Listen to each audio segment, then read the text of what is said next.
Assalamualaikum warahmatullahi wabarakatuh. Nama saya Ali Farhanuddin, NIM 2019-477, kelas metode penelitian B. Judul yang saya bawa di sini yaitu penganggaran biaya UMKM saat COVID-19 dengan subjudul yaitu pengaruh penganggaran atau budgeting terhadap cash flow UMKM di Kabupaten Malang saat pandemi COVID-19.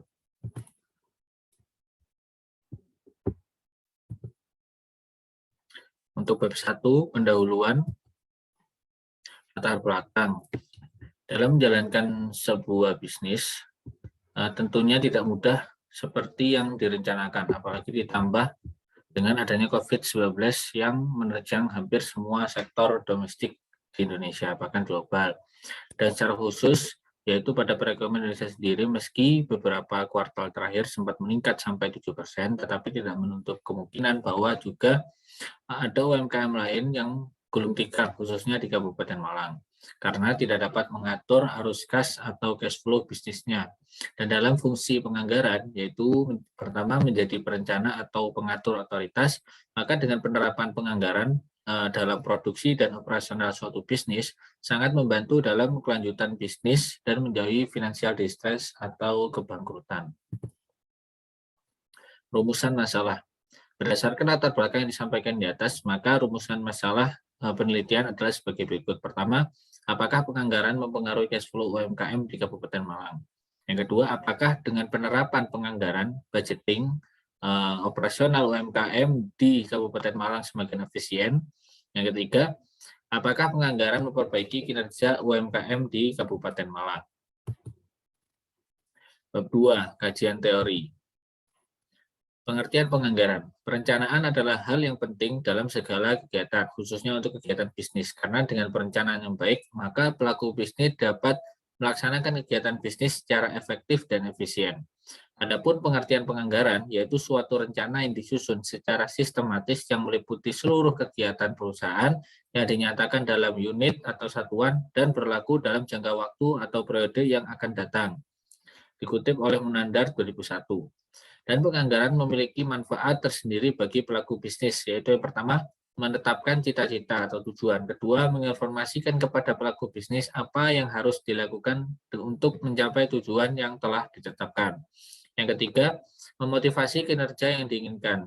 Keempat, evaluasi kinerja. Dan yang terakhir atau kelima, memberikan saran kapan kegiatan korektif sebaiknya diambil. Dari manfaat-manfaat pengangguran dinyatakan di atas, maka penganggaran bisa menjadi bentuk pengendalian atas kegiatan bisnis yang dijalankan. Anggaran biaya produksi dan operasi. Anggaran biaya produksi. Biaya yang dikeluarkan dalam menjalankan kegiatan produksi meliputi biaya bahan baku, biaya tenaga kerja, biaya overhead pabrik atau produksi, dan dari ketiga biaya tersebut maka bisnis dapat menentukan harga pokok produksinya. Yang kedua yaitu anggaran biaya operasi. Menjalankan kegiatan bisnis tidak cukup hanya sampai produksi, karena produk juga perlu tersampaikan ke konsumen agar dapat menghasilkan laba bagi bisnis, dan anggaran biaya operasional dapat didefinisikan menjadi semua rencana pengeluaran yang berkaitan dengan distribusi dan penjualan produk bisnis serta pengeluaran untuk menjalankan roda bisnis. Jadi di sini pemisahan antara produksi dan operasi. Produksi yaitu seputar dari masuknya bahan baku sampai menjadi bahan jadi, sedangkan operasi itu adalah bahan jadi yang didistribusikan dan mulai dipromosikan dan didistribusikan kepada konsumen. Seperti itu. Penelitian terdahulu. Penelitian terdahulu bertujuan untuk mendapatkan bahan atau perbandingan dan acuan terhadap penelitian pengaruh penganggaran dalam kurung budgeting terhadap cash flow UMKM di Kabupaten Malang sebagai berikut. Yang pertama, penelitian yang dilakukan oleh Fitra Yuningsih 2019 yang berjudul Pengaruh Penganggaran Kinerja, Transparansi, Akuntabilitas, Penganggaran Partisipatif terhadap Kinerja Manajerial. Adapun hasil dari penelitian tersebut yaitu penganggaran kinerja dan penganggaran partisipatif berpengaruh positif terhadap kinerja manajerial, sedangkan transparansi dan akuntabilitas tidak berpengaruh terhadap kinerja manajerial. Yang kedua, penelitian dilakukan oleh Anissa Livia Ramadhani 2019 yang berjudul Pengaruh Operating Capacity, Sales Growth, dan Arus Kas Operasi terhadap Financial Distress. Ada yang memiliki hasil penelitian yaitu bahwa secara simultan kapasitas operasi, pertumbuhan penjualan, dan arus kas operasi berpengaruh terhadap financial distress. Kemudian secara parsial kapasitas operasi dan pertumbuhan penjualan tidak berpengaruh terhadap financial distress, sedangkan arus kas operasi berpengaruh positif terhadap financial distress. Ini adalah penelitian yang tidak mendukung atau kurang mendukung dari judul penelitian, yaitu penelitian yang dilakukan oleh Novitasari Anggraini yang berjudul Pengaruh Kejelasan Sasaran, Akuntabilitas, Penganggaran Partisipatif terhadap Kinerja Manajerial, Komitmen sebagai Variabel Pemoderasi. Nah, dan adapun hasil dari penelitian tersebut yaitu penelitian menunjukkan bahwa kejelasan sasaran anggaran berpengaruh positif terhadap kinerja manajerial. Akuntabilitas publik tidak berpengaruh terhadap kinerja manajerial. Penganggaran partisipatif berpengaruh positif terhadap kinerja manajerial. Komitmen organisasi tidak dapat memoderasi pengaruh antara kejelasan sasaran anggaran terhadap kinerja manajerial. Komitmen organisasi tidak dapat memoderasi pengaruh antara akuntabilitas publik terhadap kinerja manajerial. Komitmen organisasi tidak dapat memoderasi pengaruh antara penganggaran partisipatif terhadap kinerja manajerial. Penelitian yang dilakukan oleh Fitra Hariski tahun 2020 yang berjudul yaitu Pengaruh Gender dan Kode Etik terhadap Penilaian Moral atas Budgetary Slang, studi eksperimen tentang konteks penganggaran partisipatif.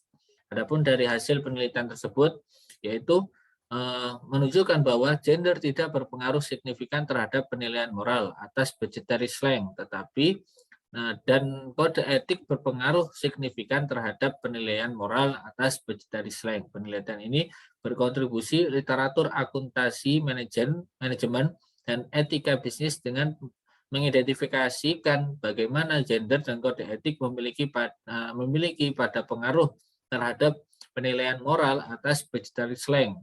Nah, adapun maksud atau arti dari budgetary slang yaitu salah satu bentuk perilaku yang menyimpang dalam penyusunan anggaran. Hipotesis. Kerangka berpikir ini akan membahas pengaruh penganggaran dalam kurung budgeting terhadap cash flow suatu bisnis yang dapat diuraikan sebagai berikut. Pengaruh penganggaran budgeting terhadap cash flow bisnis. Penganggaran adalah bentuk upaya pelaku bisnis dalam merencanakan bisnisnya, karena dengan perencanaan yang baik maka bisnis akan berjalan dengan efektif dan efisien. Dan juga penganggaran memiliki fungsi sebagai evaluasi dan pengawas dari kegiatan bisnis, dan cash flow menjadi faktor penting dalam roda operasional bisnis. Sehingga dengan penganggaran maka cash flow suatu bisnis juga akan berubah yang membuat bisnis. Berdasarkan kajian tersebut, berdasarkan kajian heuristik dan kerangka berpikir yang disajikan di atas, maka dapat dibuat hipotesis bahwa penganggaran atau budgeting berpengaruh terhadap cash flow bisnis. Bab 3, metode penelitian. Jenis penelitian. Penelitian ini bersifat deskriptif kuantitatif, yaitu sebagai metode penelitian yang berlandaskan pada filsafat positivisme, digunakan untuk meneliti pada populasi atau sampel tertentu. Pengumpulan data menggunakan data instrumen penelitian, analisis data bersifat kuantitatif atau statistik dengan tujuan untuk menguji hipotesis yang telah ditetapkan. Sugiono tahun 2013. Dalam penelitian ini mencoba untuk membuktikan apakah penganggaran dalam kurung atau budgeting mempengaruhi cash flow suatu bisnis saat pandemi COVID-19. Populasi dan teknik penentuan sampel. Populasi dan sampel. Populasi dalam penelitian ini adalah UMKM yang berada di Kabupaten Malang serta yang terdampak keuangan atau cash flow bisnisnya akibat wabah COVID-19. Sampel dalam penelitian ini yaitu kuesioner yang tersebar pada para responden di 3 kecamatan di Kabupaten Malang dengan jumlah 20 responden di setiap kecamatan yang berada di Kabupaten Malang. Teknik penentuan sampel. Teknik pengambilan sampel pada penelitian ini adalah cluster sampling. Menurut Sugiono tahun 2013, Teknik cluster sampling atau sampling daerah adalah untuk menentukan sampel bila objek yang diteliti atau sumber data luas. Sampel dalam penelitian ini yaitu kuesioner yang tersebar pada para responden di 5 kecamatan di Kabupaten Malang dengan jumlah 30 responden setiap kecamatannya. Mohon maaf, maksudnya di sini adalah 3 kecamatan dengan jumlah responden 20. Dengan kriteria sebagai berikut. UMKM di Kabupaten Malang yang terdampak arus kasnya akibat COVID-19. Yang kedua, UMKM bisnis rumahan yang berada di Kabupaten Malang. Yang ketiga, UMKM dengan pendapatan di bawah 300 juta. Mungkin itu yang bisa saya sampaikan, kurang lebihnya mohon maaf. Wassalamualaikum warahmatullahi wabarakatuh.